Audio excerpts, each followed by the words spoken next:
So the mediator, sensitive, dreamy, and constantly searching for meaning, works best with people who don't treat their innermost feelings with the subtlety of a sledgehammer. They want genuine connection in a relationship, not small talk about the weather or insurance. The creme de la creme of soulmates. The protagonist is like an emotional rock in the surf, empathetic, strong, organized. The mediator feels understood, cared for, and even gets a little guidance without anyone trying to rationalize their soul. Then there's the inventor, chaotic, witty, and full of new ideas. Both love to question the world. The inventor brings creative energy and food for thought, while the mediator brings depth with heart and idealism. With the advocate, it goes even deeper. Both are value-driven, sensitive to the invisible, and visionary to the max. The advocate brings structure and purpose. The mediator brings creative openness. It's like Lord of the Rings meets Soul. The adventurer is freedom-loving, sensual, and genuine. No show, no bullshit, just authentic. The mediator feels understood and not pressured to constantly explain their innermost thoughts. Win-win. Even the logician, yes, the nerdy thinker who sometimes scans feelings like a mathematical formula, can harmonize with the mediator. Why? Because the logician brings order to the mediator's creative chaos, while the mediator shows the logician that not everything has to be provable to be true. But then there are the problem cases. The director is practical, assertive, and thinks in terms of results. To the mediator, it all sounds like cold, robot logic. One wants to feel the emotional core of life. The other wants the project plan to be followed. Sounds exhausting.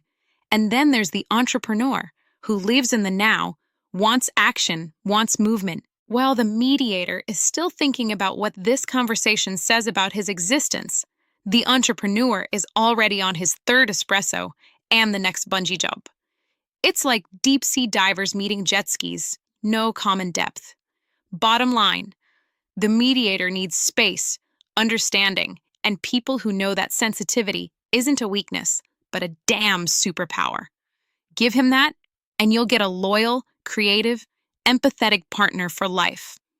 Force him into a cold, superficial relationship full of Excel spreadsheets and cutthroat thinking, then he'll go quiet and disappear into his fantasy world. Profession's mediator. You know, that emotionally charged mix of fragile idealism machine and walking poetry book. The guy who could have a conversation with a plant and then wonder if he's emotionally overwhelmed it. Yes, the mediator. He doesn't live for status symbols or stock prices, but for meaning, authenticity, and those elusive, bigger pictures that no one else wants to see. But even a mediator has to work somewhere, and these are the jobs where he doesn't secretly break down in the kitchen every day. Highly paid professions for mediators. First stop, writer-author. Obviously, writing isn't just the job for mediators. It's therapy, world building, and soul surgery all rolled into one. It brings existential depth to a damn supermarket conversation.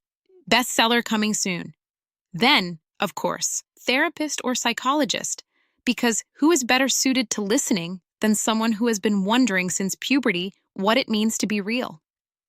Artist, whether painting, music, or film, completely logical.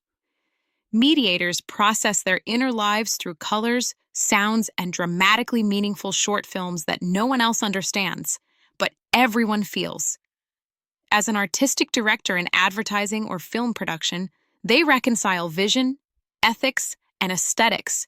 In other words, the exact opposite of any average ad. A mediator also really comes into their own as a social entrepreneur. Not for quick profits, but for ideas that could save the world. Then we have the PR consultant for ethical brands, because the mediator only speaks for a company if it doesn't secretly poison oceans or ignore puppies. As a psychotherapist in the private sector, both come together. Deep conversations plus livelihood. The mediator heals, reflects, and goes home to write a poem about the day. And of course, research director in the humanities, because the mediator not only wants to feel, but also wants to know why people are so broken.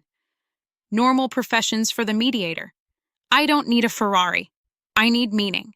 As a teacher of creative subjects, art, literature, theater, etc., the mediator is in their element. They inspire, encourage individuality, and get students to think. Librarian? Hell yes. Books, peace and quiet, order, and no small talk about the weather. That's heaven in alphabetical order. Social worker, emotionally demanding, but meaningful. The mediator gives it their all, sometimes too much.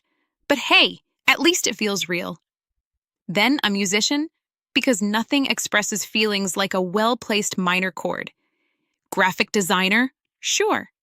Visual language, creative freedom, and no one expects you to talk all day. Journalist or blogger? Especially in areas such as society, culture, or philosophy. The mediator doesn't research because they have to, but because they want to know what makes people tick. As a coach or life coach, they help others find their inner voice while searching for their own at the same time. Classic. And as an event planner for cultural events, perfect. Organization, creativity, inspiring people, but without dull networking chatter. Conclusion, mediators don't live for money, but they also don't like living with the emotional burnout of a job that makes no sense. They need professions that allow room for emotion, creativity, authenticity, and humanity.